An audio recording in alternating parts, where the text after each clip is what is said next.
Today's video is going to be on the spider hole. Now there is one issue with spider holes that I blame on a reporter that didn't know what they were talking about in 2004 when Saddam Hussein was captured. They said that he was hiding in a spider hole. He wasn't. He was hiding in a bunker. Now, a spider hole typically could be considered a one-man foxhole. That's about what it is in size, and it is just used primarily for ambushes. That is what the Viet Cong did with theirs. Now, when I did a little bit of a lookup on the history of them, I came across that they were first used in the Pacific during World War II. At that time, they referred to them as octopus pots. The Japanese soldier would dig them into the ground, pop out, toss grenades, put mines underneath tanks, whatever they were planning on doing in their suicide attacks. And people that knew Japanese culture said that they resembled the pots used for capturing octopus. During the Vietnam War, the same tactic was employed by the communists, and someone in, most likely the US military, started calling them spider holes because they look similar to the holes used by trapdoor spiders that they would jump out of, capture their prey, and then pull them back into the ground. Now, what we have here is one-man position. Like I said, they're typically used in ambushes. There's a lot of references to this when you look up histories in Vietnam of them being used against armored columns. The VC would hide down inside with a law rocket as the US or South Vietnamese armored personnel carriers and tanks would travel by. They would then jump open, toss the cover off, fire the rocket into the back of the vehicle, which is its most vulnerable spot. Now, the hole should be big enough for you to fit down inside crouching. And you should be able to move back and forth a little bit inside. For depth, make it to about chest depth to armpit depth as you're standing inside the hole. This particular one looks like it's about 2.5 foot in on each side. The depth will estimate as about 4.5 feet.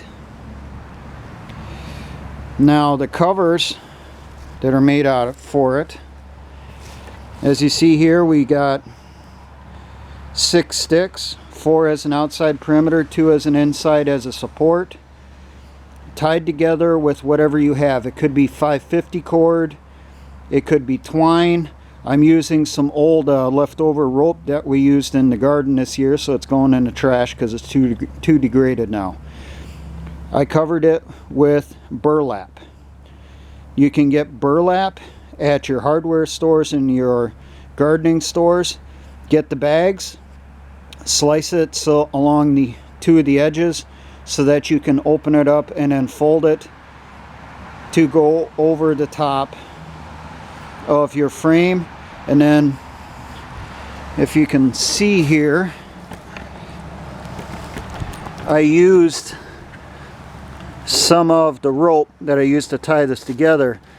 I made holes, 2 holes inside the burlap, ran rope up over the outside, back inside, tied it off in here to hold it in place.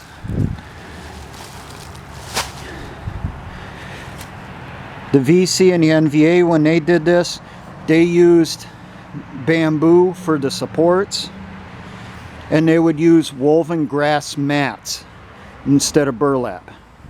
For us, it's probably easier to just use burlap because that's a lot more common. Remember to camouflage the outside so that it cannot be seen easily.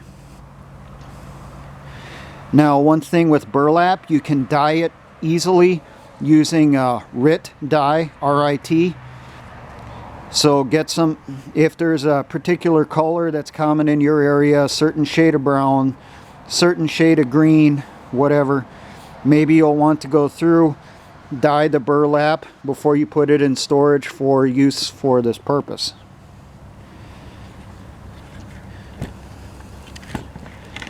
Now, I'll just show you something here. The amount of dirt that actually comes out of these holes when you dig it is pretty big. That's one little pile right there,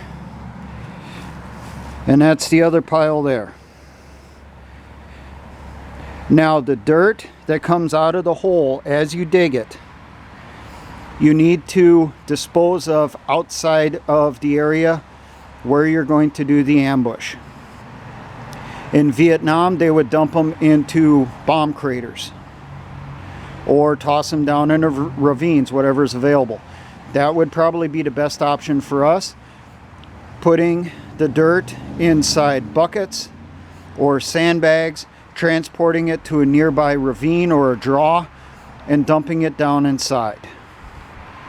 Now, you might also want to camouflage the piles of spoil. That's what you call dirt you remove from excavations when building field fortifications or obstacles. You refer to it as spoil. You may want to camouflage the spoil in case the enemy comes through that direction and they come across the pile, that hopefully they won't notice it and realize that construction's been done in the area. And as you can see, here's the position with the cover back on. Now, something I will mention here. The front stick should probably be bowed up just a little bit so that you can see out from underneath, so that you'll be able to know when to initiate the ambush.